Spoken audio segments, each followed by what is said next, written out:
Друзья, привет! С вами Марат. Сегодня у нас будет обзор не совсем обычного объекта, это не комплекс барбекю. Сегодня у нас угловой камин с открытой топкой. Выполнен он, как видите, в таком современном стиле, что-то из будущего. Этот стиль называется хай-тек. Мы пройдемся по основным размерам и характеристикам, ну а в конце этого видео будет видеообзор этого камина на объекте заказчика. То есть вы увидите этот камин вживую. Давайте начнем с истории. В начале этого года к нам обратился заказчик с вопросом, можем ли мы воплотить в жизнь копию камина французского производителя. Он отправил нам ссылку. Я вам сейчас покажу, как этот камин выглядит. Вот он, камин французского производителя в стиле хай-тек. Что же его не устраивало в этом производителе? Это два момента. Первое, это его стоимость. Как вы видите, стоит этот камин всего лишь 1 миллион 688 тысяч. Плюс к этому нужно прибавить монтаж. Это в среднем 50-100 тысяч, плюс-минус. То есть в итоге-то выходит такая нехилая сумма за такой металлический камин. И второй момент. Ему нужен был камин соответствующих размеров, то есть те размеры, которые нужны были именно ему, которые подходили бы под его объект. Здесь производитель такого не может сделать. Вот с такими требованиями к нам он обратился. В итоге через 1,5 месяца мы его воплотили в жизнь. Стоимость этого камина вышла в 2 раза дешевле, и это уже с монтажом этого камина на объекте заказчика. Ну и заказчик получил камин необходимых размеров. Единственное внешнее отличие это в поде этого камина, вот эта часть камина, вот, по сравнению вот с этим. На самом деле нам было интересно воплотить этот камин в жизнь. Камин довольно-таки необычный. Полностью выполнен он из металла, он полностью металлический, двухконтурный.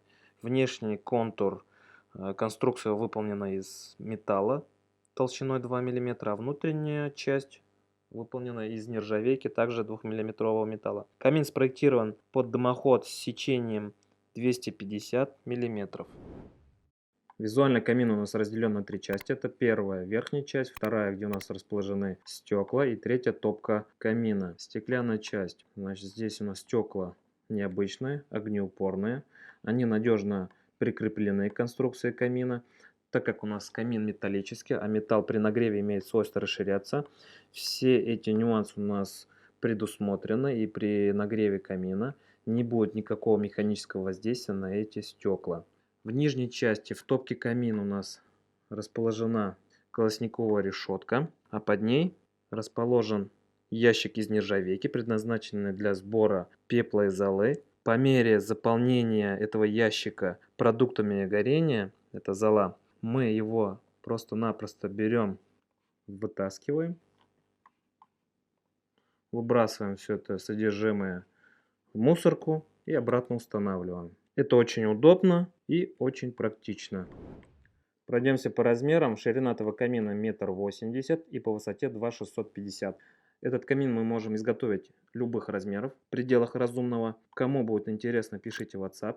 Он указан в описании к этому видео. Но сейчас мы плавно переходим на объект заказчика. Посмотрим на него вживую. Друзья, сейчас находимся на объекте. Наконец-то мы запустили этот чудо-камин. Подключили его к дымоходу. Сейчас будем тестировать, проверять стабильность тяги. Вот. Не все у нас, конечно, пошло гладко. Из-за того, что у нас конструкция камина, она единая, она не разбирается. Тут только снимаются стекла, шамотный кирпич и зольный ящик. Вот. Он у нас не помещался в лифт. Также мы пытались поднять его по лестнице, а у нас объект находится на 13 этаже. Это квартира.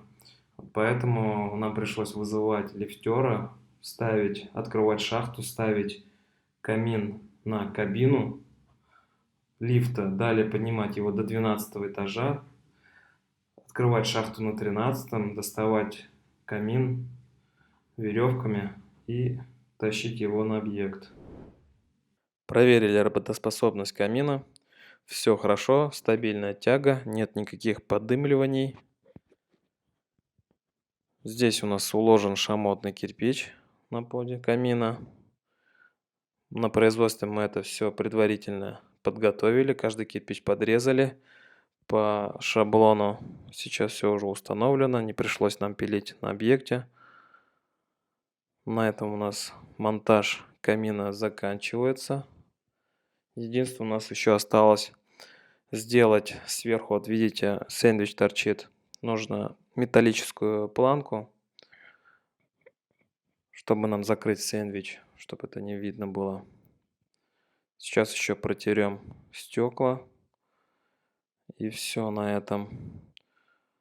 Все довольны, мы довольны своей работой, заказчик тоже в восторге. Здесь у нас, кстати, еще есть задвижка, я про это еще не сказал, на цепи. Не надо никуда тянуться, все под рукой. В общем, я заканчиваю короткий свой обзор. Кому понравилось, пишите в комментариях, пишите в WhatsApp, все это есть в описании. Всем хорошего настроения, всего доброго, пока.